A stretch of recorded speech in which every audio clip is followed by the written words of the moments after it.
what's most striking about these giant heads. Those huge, imposing stone heads, staring back at us through time with their odd sphinx. Over the next several decades, 17 colossal heads carved from solid basalt. Deep in the jungles of Mexico, 3,000-year-old stone giants have been silently guarding a secret no one saw coming. Its 3,000-year-old cousins left behind by the Olmecs in Mexico. For decades, scholars believed they understood the Olmec heads. Massive basalt sculptures carved with primitive tools over centuries. But when researchers scanned one of these monuments, the readings revealed something impossible. A perfectly straight, sealed void running through the core, hidden beneath tons of solid rock. How could a civilization without modern technology achieve something so precise? And why would they hide it so deliberately? Nothing in nature or history should allow this to exist. Who built it? Why? And what does it mean about the knowledge of civilizations we thought we fully understood? Today, we peel back the layers of stone and time to uncover a mystery that could rewrite everything we know about the ancient world. The hidden core of the Olmec giants. The project started with preservation in mind. The Olmec heads, those massive stone monuments scattered across the Mexican states of Veracruz and Tabasco, represent one of the most striking artistic achievements of the ancient Americas. 17 confirmed colossal heads have been discovered, each one weighing between 6 and 50 tons. Mexico. There was only 17 heads that we know of that have been found.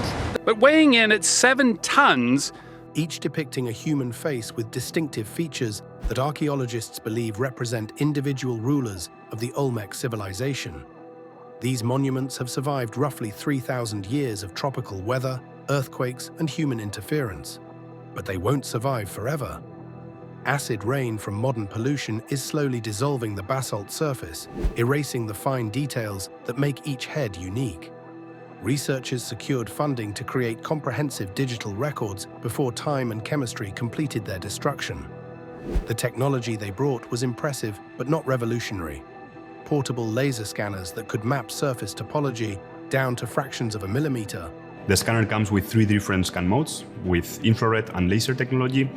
Density modeling software that could detect internal structure variations. Point cloud processing systems that could transform millions of individual measurements into coherent 3-dimensional models.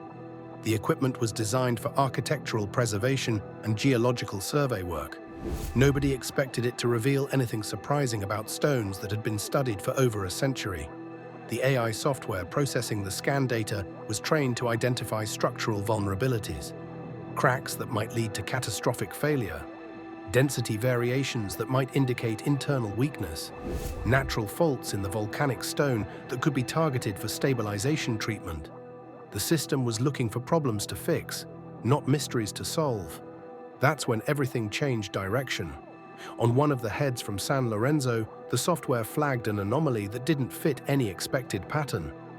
Deep within the stone, roughly in the center of the sculpture, the density readings dropped sharply.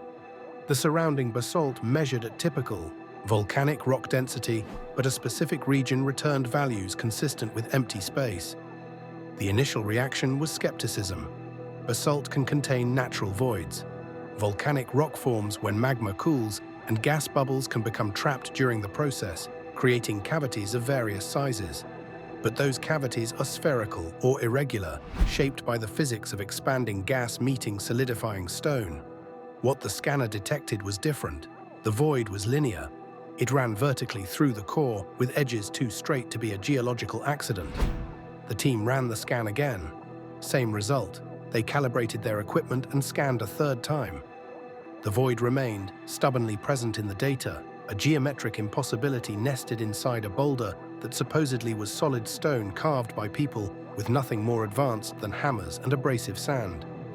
To create a hollow space inside a 50-ton block of basalt without cracking the stone requires knowledge that contradicts everything we believe about Olmec technology. You need to understand stress distribution within the rock. You need tools capable of removing material from inside a sealed volume. You need a reason to attempt something so incredibly difficult when a solid monument would serve any decorative or commemorative purpose just as effectively. The void exists. The scans prove it. Whatever explanation eventually emerges will have to account for something that simply shouldn't be there, according to the conventional understanding of what the Olmec civilization could accomplish. Perfection carved in 50-ton stone. The internal anomaly might have been the most dramatic finding. The largest measuring a staggering 11 feet tall and weighing 50 tons. But it wasn't the only one. When the AI turned its attention to the exterior surfaces of the heads, it detected patterns that are equally difficult to reconcile with primitive tool technology. The software ran bilateral symmetry analysis on the facial features of the San Lorenzo head.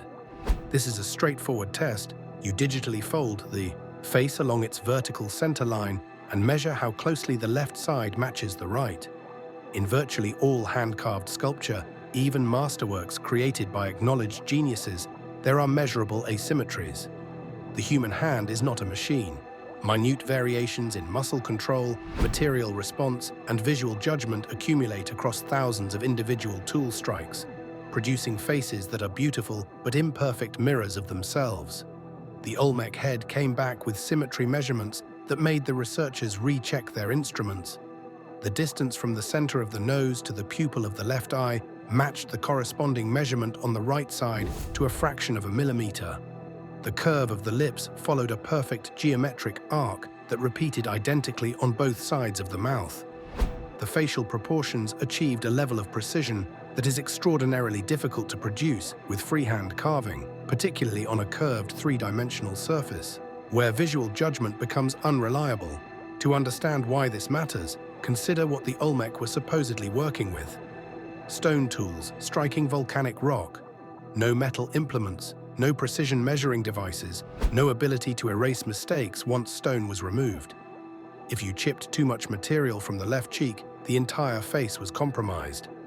Every strike of the hammer had to be correct the first time. This level of symmetrical precision implies they weren't simply eyeballing the work and hoping for the best. They had to be using some kind of template system, some method of projecting or transferring exact measurements onto the curved stone surface to guide their cuts. The technology to do this isn't supposed to exist in their toolkit. Some researchers speculate about shadow projection techniques. Shadow projection, it's very common. Second part of this idea, which is shadow projection. Using the sun's position to cast precise geometric patterns onto the stone at specific times of day. Others suggest the Olmec may have developed mathematical systems for calculating proportions that we haven't yet discovered in the archaeological record. The speculation varies, but the underlying implication remains constant. These people understood something about precision manufacturing that we haven't given them credit for understanding. Then the team compared measurements across different heads found miles apart from each other. The ratios repeated. The width of the nose compared to the width of the mouth followed specific proportional constants that appeared on multiple monuments separated by significant distances. This wasn't individual artistic expression, where each sculptor interpreted the human face according to personal aesthetic preference. This was standardization, a consistent visual language that required exact execution regardless of which specific artisan performed the work or where the carving took place. Standardization implies communication. It implies training. It implies a system sophisticated enough to transmit precise technical specifications across space and time. You don't accidentally achieve consistent ratios on 50-ton monuments scattered across jungle terrain. You achieve it through organization, documentation, and quality control that we associate with industrial processes rather than ancient craft traditions. The faces were perfect, but the scans found something else that pushed the implications even further into uncomfortable territory. Ancient stone that moves near the base of one head, in the area that would have been buried when the monument sat in its original position. The laser mapping detected something unexpected, a perfectly circular depression in the stone. Smooth-edged, geometrically precise, too regular to be accidental damage or natural weathering. It looks like a socket, a mounting point, something designed to receive a corresponding component that would fit into that depression and lock into place. The immediate question is obvious. Why would a statue need a socket? One theory suggests the depression served as an anchor point, receiving a pole or post that stabilize the head during carving or transportation. But the socket's location doesn't support this interpretation well. It sits at what appears to be the center of gravity for the entire monument. If you wanted to stabilize a stone for carving, you wouldn't place your anchor at the balance point. You'd place it off-center, where it could actually resist tipping. The center of gravity placement suggests a different possibility. If you balance a heavy object precisely on its fulcrum, you can rotate it with remarkably little force. The physics are straightforward. A 50-ton weight balanced on a single point requires minimal energy to turn because gravity isn't fighting against the rotation. Imagine what this might mean. These colossal heads, positioned on pivot points at their balance centers, could have been rotatable. They could have been turned to face different directions at different times, toward the rising sun on solstice mornings, toward the moon during significant lunar events, toward incoming visitors as a display of power and mystery. A rotating stone head would have been terrifying to witness 3,000 years ago. The monument would have appeared alive, conscious, responding to forces invisible to observers who didn't understand the engineering that made the movement possible. The psychological impact on anyone who didn't know the mechanism would have been overwhelming. The stone itself would seem to possess intention. This mechanical precision doesn't fit the primitive label that conventional archaeology applies to the Olmec. You don't accidentally engineer a 50-ton boulder to be perfectly balanced and potentially rotatable. This requires calculation, planning, and understanding of physical principles that we assume were beyond their capabilities. The socket remained hidden for 3,000 years because it was buried in the ground, invisible to every archaeologist who studied these monuments through traditional observation. Only the laser scan revealed its presence, raising questions that decades of conventional investigation never thought to ask. Microabrasions that shouldn't exist. The scanner detected something else on the surface that fundamentally challenges the accepted narrative about how these heads were made. Along the jawline of one monument, the AI flagged a series of marks invisible to the naked eye, but unmistakable in the scan data. Microabrasions, tiny parallel scratches running in consistent patterns across the polished stone. In modern manufacturing, marks like these appear when you use high-speed grinding or polishing equipment. A rotating wheel spinning at consistent velocity against a surface produces exactly this kind of regular parallel scoring. The scratches are a byproduct of mechanical consistency. They're practically a fingerprint of rotational tool use. The Olmec supposedly had no such tools. Their technology package, according to established understanding, consisted of stone hammers, wooden implements, and abrasive sand worked by hand against the basalt surface. You cannot produce regular parallel microabrasions by rubbing sand with a stick. The inconsistency of human muscle movement, the irregular distribution of abrasive particles, the varying pressure across each stroke, all of these factors produce random scratch patterns rather than ordered parallel lines. Something made those marks, something that maintained consistent rotation, consistent pressure, and consistent velocity long enough to score the volcanic stone in patterns that only appear when mechanical precision is applied. Whatever that something was, it doesn't appear anywhere in the conventional archaeological record for Olmec civilization. The marks are microscopic. They survived 3,000 years only because they were shallow enough to avoid the weathering that affected larger surface features. No researcher studying these heads through traditional observation would have ever noticed them. They were invisible until technology advanced enough to detect evidence of technology that wasn't supposed to exist. This creates an uncomfortable paradox. The evidence of advanced tooling only became visible through advanced scanning. What else might be hiding on ancient monuments that our current technology isn't sophisticated enough to detect? What evidence might we be missing simply because we haven't developed the instruments capable of seeing it? The microabrasions suggest a tool or technique that has completely vanished from the archaeological record. No physical artifacts survive. No depictions in Olmec art show anything resembling rotational equipment. Yet the marks are there, preserved in the stone, testifying to processes that operated according to principles we associate with industrial manufacturing, rather than Bronze Age craftsmanship. 3,000-year-old mind machines? The research team, included equipment capable of detecting elemental signatures in the stone, essentially a scanner that could identify what minerals the basalt contained and where those minerals concentrated. They expected to find uniform volcanic composition throughout each monument. Ed, who was our geologist, has just told us that the material it's made out of is volcanic tuff. It's not basalt. Volcanic tuff is not that hard a material. Basalt is basalt. The chemical makeup should be consistent because it all solidified from the same magma flow. On one specific head, the scanner found something different. A high concentration of magnetite and hematite clustered in a specific location, not distributed randomly throughout the stone as you'd expect from natural geological variation. Clustered in a polished band running across the forehead, right where many spiritual traditions place the third eye, right where many ancient cultures believed consciousness connected to higher awareness. The statistical probability of this being coincidence is vanishingly small. The chances that a carver working with primitive tools would accidentally select the one section of a massive boulder containing magnetic minerals and accidentally position it at the exact spiritual significance point on the finished sculpture approach impossibility. This looks deliberate. This looks like someone knew the magnetic properties of their material and intentionally placed those properties where they would have maximum effect.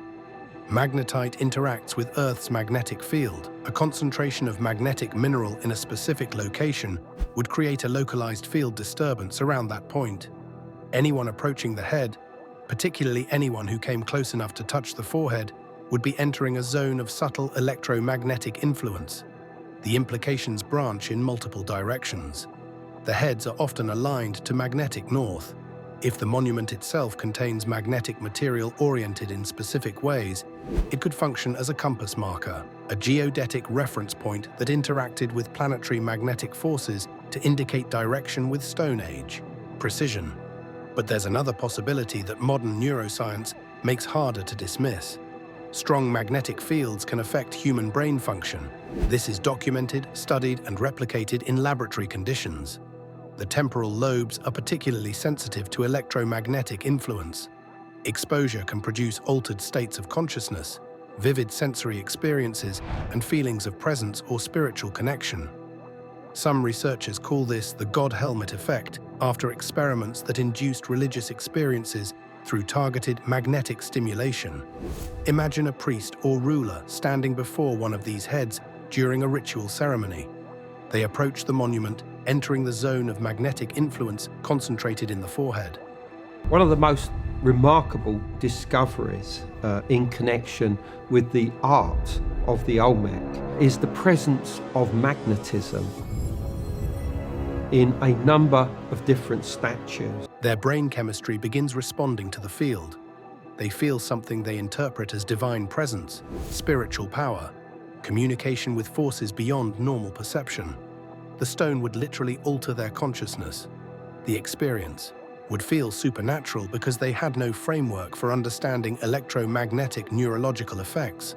The head would seem to possess genuine power because, in a sense, it did. Not supernatural power, but engineered power disguised as divinity. The scan revealed another detail that supports this interpretation. The grain of the stone in the magnetic area showed evidence of heavy compression. The surface had been intensively polished or subjected to sustained friction. They wanted that spot to be active. They prepared it specifically for interaction. This transforms the monument from a passive image into an interface, something you engage with, something that engages back. Hidden technology in ancient stone, on the back of one head, in a location that would have faced away from viewers when the monument was displayed, the laser scan detected something invisible to unaided observation. A groove carved into the stone, less than a millimeter deep, spiraling outward in 5 concentric rotations. Weathering had obscured it from visual detection. Only the precision of laser measurement revealed its presence.